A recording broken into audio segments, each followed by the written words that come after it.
tuweze kuhudhuria na kuweza kuwepo bila kukosa. Naomba tusipuuze, hiki ni kitu kikubwa sana kuliko kitu chochote kile.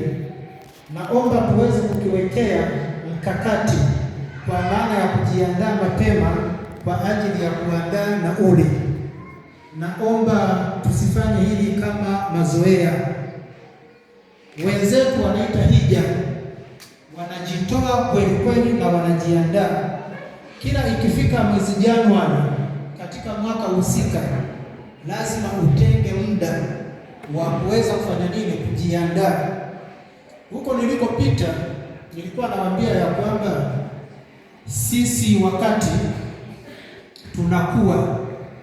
tulikuwa tunakula wali na nyama katika siku za Christmas au Pasaka, na ukinunua nguo ile ni mwezi wa kwanza wa pili, unaiweka kwenye sanduku, unakuja kuivaa siku ya Christmas au Pasaka. Maana tunaanza nini? Huwa tunafanya maandalizi mapema. Kwa hiyo naomba ndugu zangu, waumini wenzangu, pamoja na wachungaji waangalizi, hili swala tuweze kulitilia kipaumbele.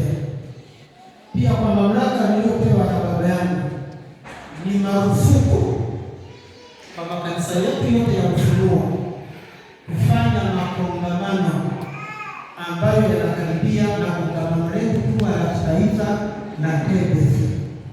Sio kwamba tusifanye makongamano, tufanye makongamano kwa kuyaandalia muda wake maalum. Sio nafika mwezi wa 9 au mwezi wa 8 unafanya kongamano, wakati muda huo hiyo kongamano unajiandaa, na wakati huo unajiandaa tena kongamano la TBC.